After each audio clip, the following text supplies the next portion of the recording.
Magandang araw po! It's been a long time since nagluto tayo dito sa channel ko.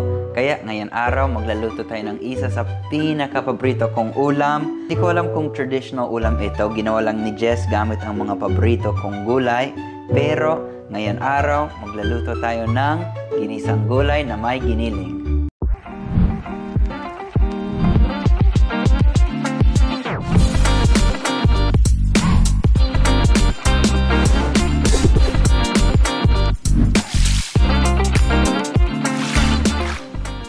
Ang ating mga sangkap ngayon, mga pangpalasa, luya, bawang, sibuyas, kamatis, ang mga green veggies natin, sitaw, sigarilyas. Itong sigarilyas, bahira lang sa US, kaya lately lang naging paborito ko. Pero sobrang masarap ito. At meron din tayong sili, pangpaanghang. Ang star ng ating dish is kalabasa. Meron din tayong ground beef. Sensya na kayo sa itsura niya, galing sa freezer yan. At konting pangpalasa pa, oyster sauce. Kaya, magluto na tayo. Once mainit itong kawali natin, konting mantika at bawang at luya muna. Antayin lang natin bumango ito konti. Ilagay natin ang sibuyas.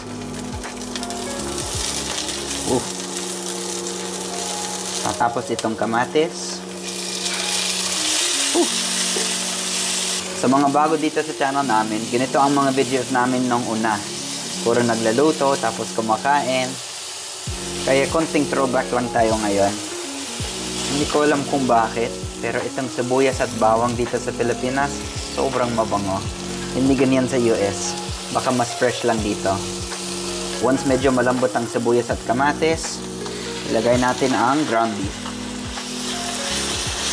Pwede din ground pork dito o pwede din ground chicken o kahit walang giniling pwede din. Pero mahilig talaga ako sa ground beef kaya favorite ulam nga eh. Habang nagbabrown ang ground beef, lagyan natin ng paminta. Dahil medyo matagal maluto itong kalabasa, ilalagay na natin. At ngayon din ilalagay natin itong oyster sauce. Ihahalo ko lang. Tapos konting tubig. Mga quarter cup lang siguro. Takpan lang natin at palambutin lang natin yung kalabasa.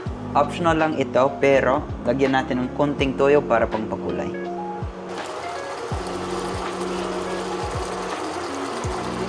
Medyo malambot na ang ating kalabasa. Ibig sabihin, ready na tayo para sa ating last step.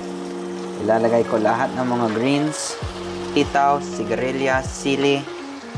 Hindi ko hiniwa itong sili kasi baka masyadong maanghang para sa akin. Pero ihalo lang natin.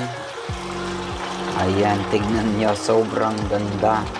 Ulam na to, masustansya. Sobrang masarap. Ito pala ang secret ingredient. Konting magic. Tapos ihalo ulit. Hayaan lang natin maluto ang mga gulay. Para sa akin, gusto ko malambot ang aking gulay. Kung gusto niyo crunchy, kayo po bahala.